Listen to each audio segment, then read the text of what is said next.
Hello বন্ধুরা, আমি শম্পা আবারও নিয়ে চলে এসেছি আরেকটি নতুন স্লিভ ডিজাইন নিয়ে। তো চলো দেখে নিই। এই স্লিভসটা করার জন্য আমি এক টুকরো পেস্টিং নিয়ে সেটাকে 2 ফোল্ড করে দেখো 1 ইঞ্চি করে একটা দাগ দিয়ে নিচ্ছি। তারপরে পেস্টিংটাকে 2 ভাঁজ করে 2 ফোল্ডের পরে 2 ভাঁজ করে এই যে দেখো 1 ইঞ্চি করে কোনা করে দাগ দিয়ে আমি কেটে নিলাম। তাতে কি হবে, বরফির একটা শেপ হয়ে যাবে। এবার দেখো উল্টো দিকে আবারও 1 ইঞ্চি করে নিয়ে কোনা করে আমি কেটে নেব। এবার এই সাইড থেকে আবারও একইভাবে আমি 1 ইঞ্চি মাপ নিয়ে প্রত্যেকটা দিক থেকে 1 ইঞ্চি করে নেব, তাহলে বরফিগুলো সমান হবে। দেখো কেটে নেব, নিলে কি হবে, আমার 3টে হয়ে যাবে। এইভাবে আপনারা যতগুলো ইচ্ছে করতে পারেন। তো তারপরে একটা কাপড় নিয়ে এই পেস্টিংটাকে আয়রন করে বসিয়ে নিতে পারেন, বা এই যে আমার মতো সেলাই করেও বসাতে পারেন।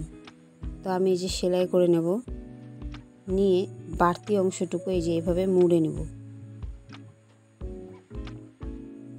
দুদিকে একইভাবে করে নেব। তো এই যে হয়ে গেল। এবার এটাকে আমি মেন যে আমার হাতের কাপড় ছিল সেই কাপড়ের মিডিলটা বের করে নেব। নিয়ে প্রথমে দাগ দিয়ে নেব, মিডিলে চক দিয়ে দাগ দিয়ে নেব। নিয়ে দেখো দুটোর মিডিল করে পিন দিয়ে অ্যাটাচ করে নেব। করে নিয়ে ভেতর দিয়ে আমি 4 কোণাতেই সেলাই করে নেব। গোটা বরফিটাকেই সেলাই করে নেব। এইভাবে আমি গোটা কাপড়টাকেই সেলাই করে নেব। 3টে বরফি আছে, 3টেকেই সেলাই করে নেব।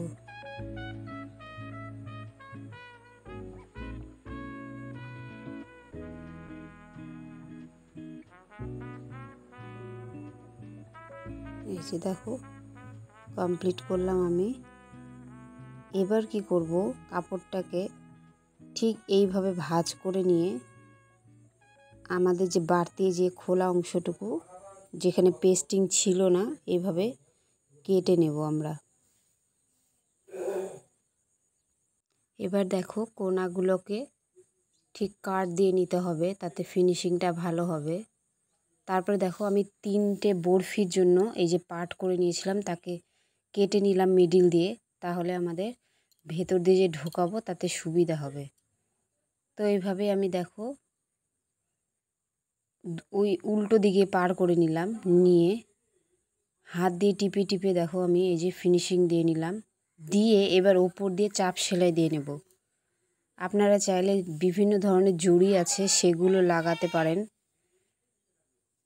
জড়িও লাগাতে পারেন, দেখতে সুন্দর লাগবে। তো আমি এভাবেই সেলাই করে নিয়েছি।